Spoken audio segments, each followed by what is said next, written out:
megalayapost.news.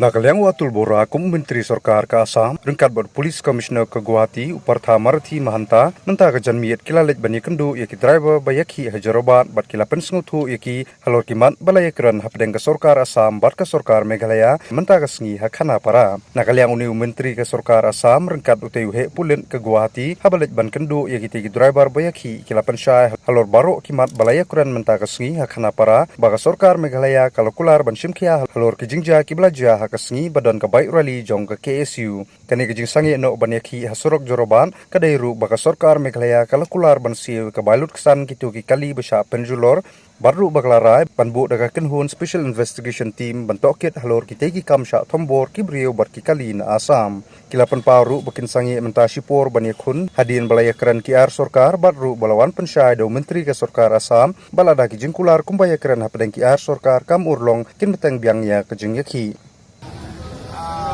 নতুন নহয় মেঘালয়ত বিভিন্ন সময়ত এনেবোৰ ঘটনা হৈ আৰু এই বিষয়টোক লৈ মাননীয় মুখ্যমন্ত্ৰী গভীৰভাৱে উদ্বিগ্ন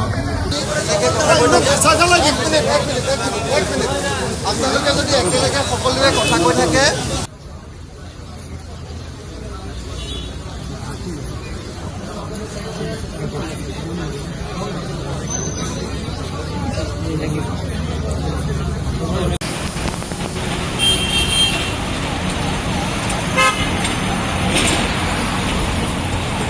আমাৰ গোটেই প্ৰতিবাদটোৰ মূল উদ্দেশ্য আছিলে যে আমি ভৱিষ্যতলৈকে যাতে মেঘালয়ত আমাৰ এজনো চালকে আৰু পিটন খাবলগীয়া নহয় মানসিকভাৱে বা শাৰীৰিকভাৱে অপদস্থ হ'বলগীয়া নহয় আমাৰ গাড়ীসমূহ যাতে মেঘালয়ত ক্ষতিসাধন হ'বলগীয়া নহয় আমি তাত যাতে এটা সন্মানপূৰ্বক ব্যৱস্থাৰে যাতে আমি সেৱা আগবঢ়াব পাৰোঁ এই কথা বতৰাখিনি আমি মূল দাবীটো ৰাখিছিলোঁ আৰু আজি সন্মানীয় অতুল বৰা ডাঙৰীয়াই মন্ত্ৰী অতুল বৰা ডাঙৰীয়াই ইতিমধ্যে ৰাজহুৱাকে কৈছে আপোনালোকৰ সন্মুখত যে মেঘালয় চৰকাৰে এইটো লিখিত হিচাপে গভৰ্ণমেণ্টক প্ৰতিশ্ৰুতি দিছে এইটো আমাৰ প্ৰথম সফলতা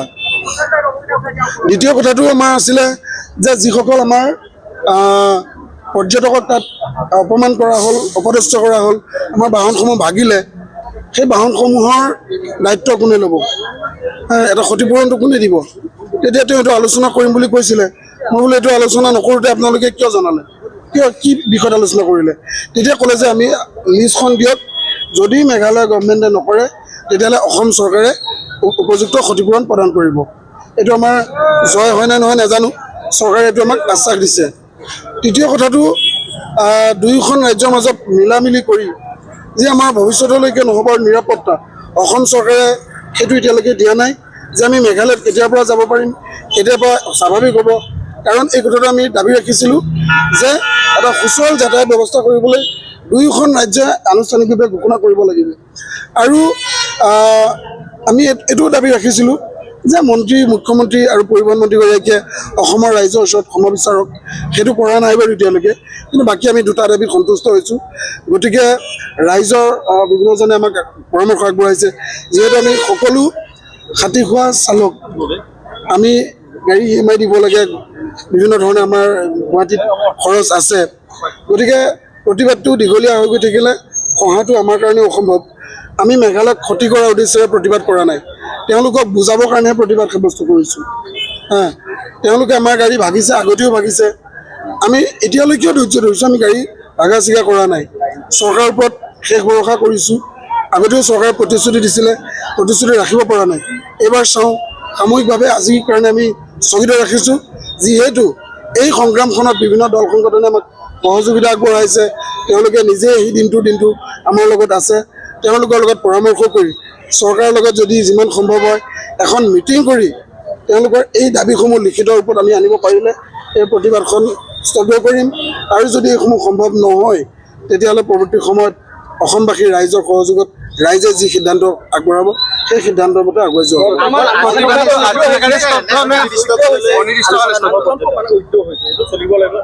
যিহেতু আমি মূল দাবী দুটা তেওঁ এতিয়া প্ৰতিশ্ৰুতি দি গৈছে লিখিতটো আৰু ইয়াতে বহি দিব নোৱাৰে চৰকাৰী কিছু নিয়ম নীতি আছে গতিকে লিখিত প্ৰতিশ্ৰুতিটো আমাৰ এখন তেওঁলোকে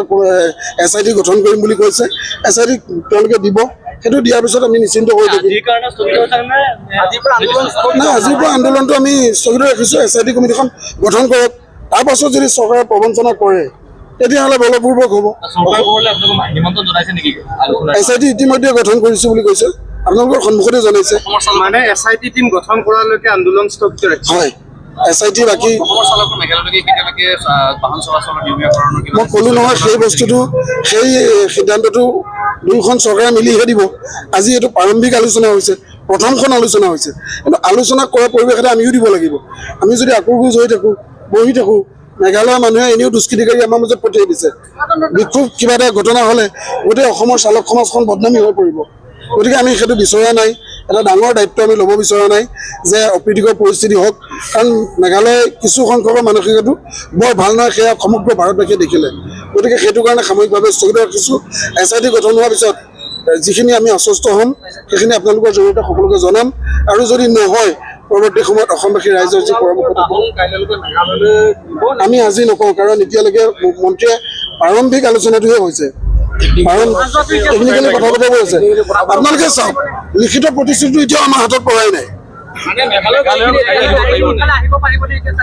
আজি